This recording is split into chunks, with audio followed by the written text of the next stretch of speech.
કરવાથી સારું વળતર મળશે તેવી વાતો કરી ₹14.12 લાખ પડાવી લેવાના ગુનામાં 2 આરોપીઓને સાયબર ક્રાઇમની ટીમે ઝડપી પાડ્યો છે। સાયબર ક્રાઇમ પાસેથી મળતી માહિતી મુજબ શેર માર્કેટમાં રોકાણ કરવાથી સારું એવું વળતર મળશે તેવી લોભામણી વાતો કરી લિંક મોકલી તેમાં રજીસ્ટ્રેશન કરાવી શેર તથા આઈપીઓમાં રોકાણ કરવા માટે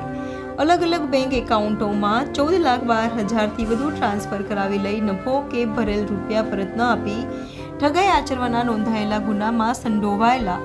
રાજ ઉર્ફે પિન્ટુ બાલુદાસ, જયરામદાસ વૈષ્ણવ અને કમલેશ નાનાલાલ લાલચંદ જાટને ઝડપી પાડ્યા હતા। તો આરોપીઓએ બેંક એકાઉન્ટ ધારક પાસેથી 70,000માં કમિશનર પર એકાઉન્ટ મેળવી આગળ અન્યોને ટ્રાન્ઝેક્શનના 2% લખે એટલે કે 1,40,000માં વાપરવામાં આવ્યું હતું। હાલ તો આરોપીઓની સાયબર ક્રાઇમે વધુ તપાસ હાથ ધરી છે। વોટ્સઅપ મારફતે એક લિંક મોકલવામાં આવી હતી અને લિંક મારફતે એપીકે ફાઇલ ડાઉનલોડ કરાવી શેરખાન મેક્સ નામની એક ફેક એપ્લિકેશન ડાઉનલોડ કરાવવામાં આવી હતી અને તેની અંદર આશરે અલગ અલગ ટુકડાઓમાં 36 લાખ રૂપિયાનું મોટું રોકાણ બેન પાસે કરાવવામાં આવેલ હતું, જેમાંથી બેનને વિશ્વાસ અપાવવા માટે આશરે 1,24,000 જેવી રકમ તેઓના નફા સાથે તેમના એકાઉન્ટમાં પરત આપવામાં આવી હતી અને ત્યારબાદ આશરે 35 લાખ રૂપિયા જેટલા રકમનું ફ્રોડ કરીને તેમનું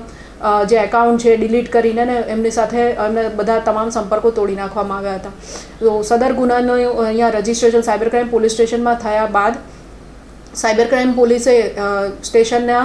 જે સ્ટાફ છે તેઓએ ઇન્વેસ્ટિગેશન કરતાં કુલ 2 આરોપીઓને ગઈકાલે અટક કરવામાં આવેલ છે, જેમાં મૂળ એકાઉન્ટ ધારક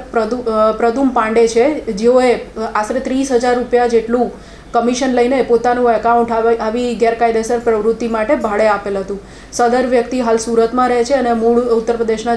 જૌનપુરનો નિવાસી છે। 30,000 જેટલી રકમ લઈને તેમણે પોતાનું એકાઉન્ટ સુરતના રહેવાસી એવા પ્રતિક વસાવાને આપેલ હતું અને પ્રતિક વસાવાએ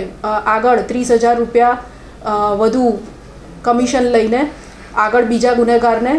એકાઉન્ટ ભાડે આપેલ છે, જે અંગેની તપાસ ચાલુ છે। સદર એકાઉન્ટ જે પ્રદુમ પાંડે પ્રતિક વસાવાને ભાડે આપેલ હતું એની અંદર આશરે 3 કરોડ રૂપિયાના ટ્રાન્ઝેક્શન થયેલા છે તથા ભારત દેશમાંથી લગભગ વિવિધ રાજ્યોમાં કુલ NCCRP પર જોતા 30 જેટલી ફરિયાદો આ સદર એકાઉન્ટની વિરુદ્ધ નોંધાયેલી છે।